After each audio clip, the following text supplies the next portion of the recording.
Hi, I'm Charlotte, and this is the School of Pattern Cutting. A lot of you loved this PSV Yonder spiral cut jacket like us and asked for the pattern. I don't want to do a whole pattern just because it's their design and so I don't want to copy it, but I'm going to give you the skills on how to change your normal darts into spiral bias cut darts. And if you like darts, and I think darts are one of the most important things of pattern cutting because they're on the body, so they change everything. We've actually created a whole in-depth darts essential course. It's completely free. It's got the same sort of videos where I analyze garments and then I draft them step by step, but we also added instructions and diagrams. It's just something we feel really passionate about, and we want to help you master darts as well. So it's in the description below. Have a look and let us know what you think about it. So now back to the PSV Yonder. What I'm going to concentrate on is these two darts. So it's your bust dart, which has moved into the shoulder. And it's actually not a true bias dart. It's pretending to be bias, but it isn't, because if it was bias, it would move straight into your armhole and wouldn't be very flattering. But this time it actually is parallel to your neck and really flattering. And then the second dart I'm going to concentrate on is my waist dart, which I quite often don't use, but in this case this is on a true bias. So instead of going from your bust to your waist, it's flipped by 45 degrees and disappears into your armhole, and then it's extended past the waist and it goes towards the front. So again, it's sort of parallel more or less to your front. So now you know how they work. I'm going to show you how to draft them. The first thing you need to do is trace around your basic bodice front, mark your bust point and mark your center front.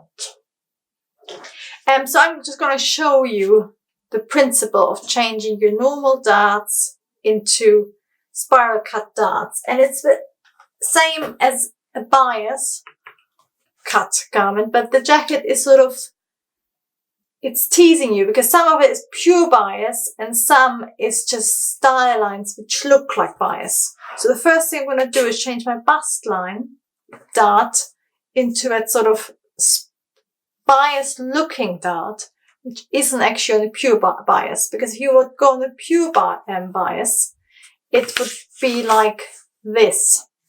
And it goes straight into the armhole. But our jacket, it actually hits up here. It hits slightly in from the sleeve point. So it's actually a fake bias. It's not a true bias. So I'm going to draw a line from where I want my bust dart to hit at the top to my bust point.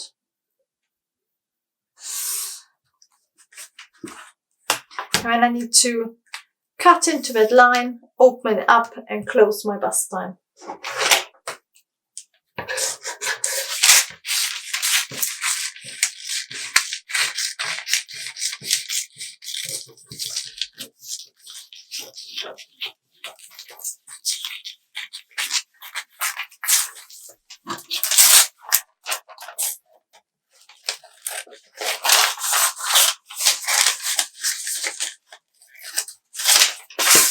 So what I've done is I've cut it apart. I'm going to quickly glue that shut.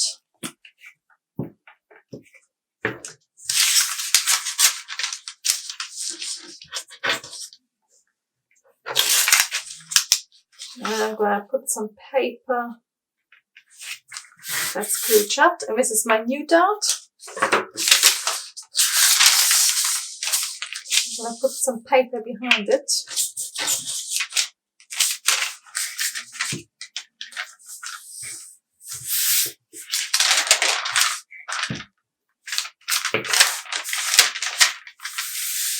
Because on the jackets, but it's sort of quite good practice, what they have done is they've moved up their bust point a bit.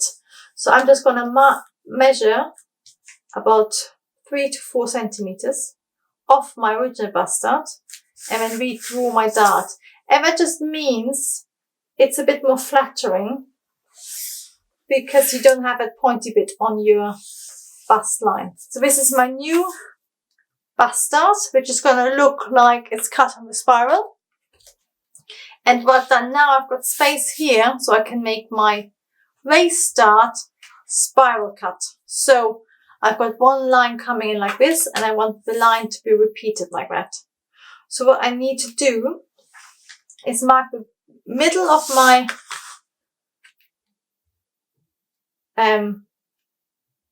base dart, and it's 3 centimeters wide. So I'm going to mark it here, and then I'm going to draw a line in at 45 degrees from there. I'm going to do a different color so you can see. So it's like this.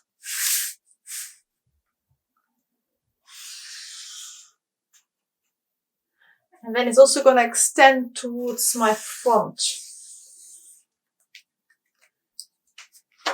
And now this is where it becomes, before we cut it open and we edit it, and it's all really logical, it becomes more mathematical. We're now going to work on the paper rather than moving it around. So I'm going to extend my front. I'm going to do a cross. Just to sort of show you how my jacket might look.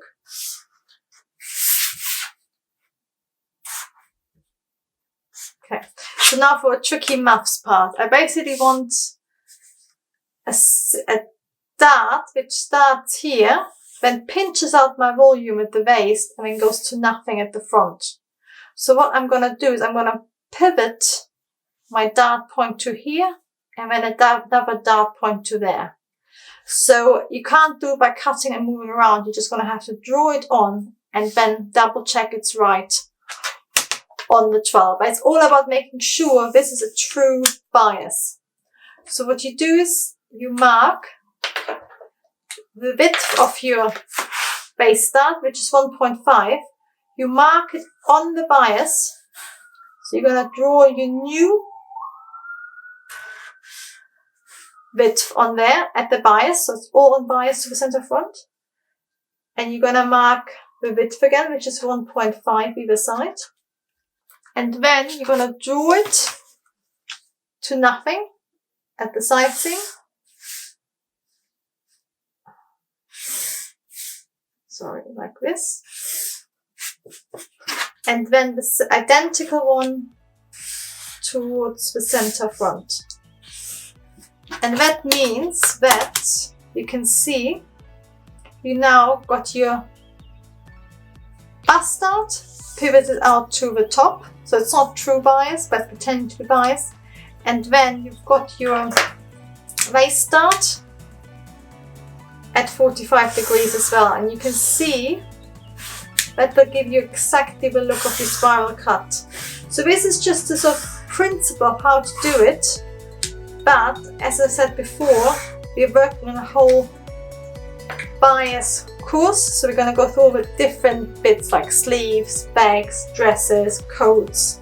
But in the meantime, if you want to know more about how to change your darts and create different dart types like that, have a look on our Dart Essential course, which is free and you can find in the description below. Whatever you do, happy drafting!